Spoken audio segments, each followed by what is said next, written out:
السلام علیکم ورحمۃ اللہ وبرکاتہ۔ محترم دوستو، آج کی اس ویڈیو میں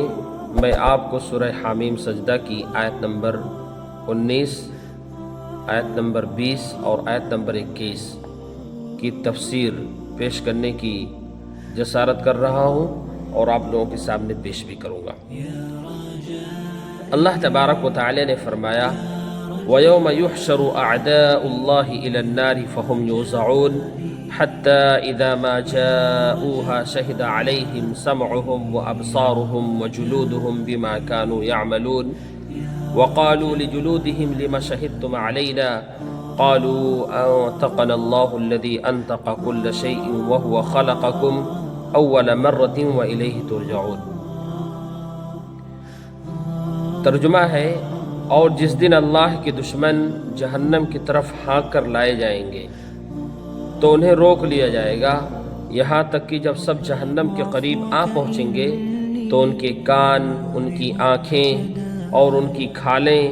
ان کے خلاف وہی گواہی دیں گی جو عمل وہ کیا کرتے تھے۔ وہ اپنی کھالوں سے کہیں گے، یعنی اپنی چمڑی سے کہیں گے، اپنے جلد سے، اپنے اسکن سے کہیں گے، تم نے ہمارے خلاف گواہی کیوں دی؟ وہ کہیں گے،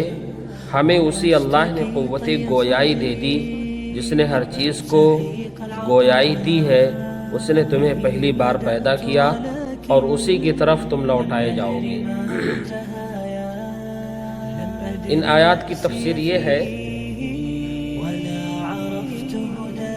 آیت نمبر 20 کی، جب وہ اس بات سے انکار کریں گے کہ انہوں نے شرک کا ارتکاب کیا تو اللہ تعالیٰ ان کے ہونٹوں پر مہر لگا دے گا اور ان کے اعضاء بول کر گواہی دیں گے کہ یہ فلاں فلاں کام کرتے رہے۔ یعنی شرک کرنے والے جب اللہ تبارک و تعالیٰ سے کہیں گے کہ میں نے یہ گناہ نہیں کیا، میں نے یہ شرک نہیں کیا، تو اللہ تبارک و تعالیٰ ان کے ہونٹوں پر مہر لگا دے گا۔ تب کیا ہوگا؟ ان کی یہ چمڑی بات کرے گی، ان کی یہ اعضاء بولیں گے، یہ پارٹس آف باڈی بولیں گے۔ اسی طریقے سے یہ آیت کب اتری اس کے بارے میں ایک حدیث ہے جس میں حضرت عبداللہ رضی اللہ تعالیٰ عنہ روایت کرتے ہیں کہ میں کعبہ کے پردوں میں چھپا ہوا تھا، ایک قریشی اور دو ثقفی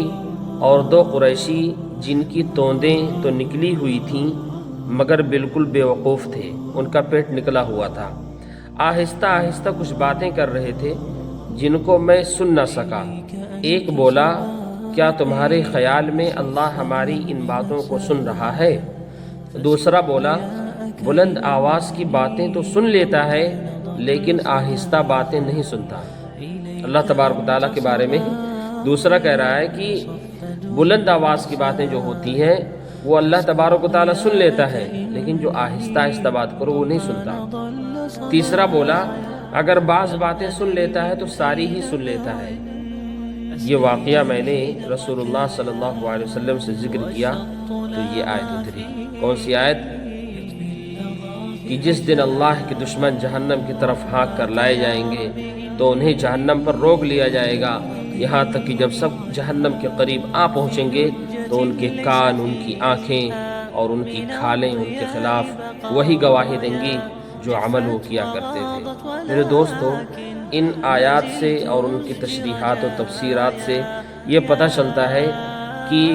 ایک انسان جو بھی گناہ کرتا ہے سب کچھ نوٹ کیا جا رہا ہے، اور بائی دا وے اگر ان کا کل قیامت کے روز اپنے گناہوں کا ارتکاب جو اس نے کیا تھا اس کا انکار اگر کرے گا تو اس کے خلاف اس کے اعضاء بدن جو ہیں، اس کے پارٹس آف باڈی جو ہیں، یہ آنکھ، یہ کان، یہ ہاتھ، یہ پیر، سب کچھ بولیں گی، سب کچھ گواہی دیں گی۔ میرے دوستو، اللہ تبارک و تعالیٰ سے اس کی بارگاہ میں ہم تمام لوگ اپنے گناہوں سے معافی تلافی کرتے ہیں اور اللہ تعالیٰ سے دعا کرتے ہیں کہ اللہ تعالیٰ ہم سب کے خطاؤں کو، گناہوں کو درگزر کر دے، ہم سب کو نیک بنا دے، ایک بنا دے، متقی اور پرہیزگار بنا دے، اور ایک توحید پر، ایک اللہ کی مانتے ہوئے زندگی گزارنے کی توفیق عطا فرمائے۔ آمین۔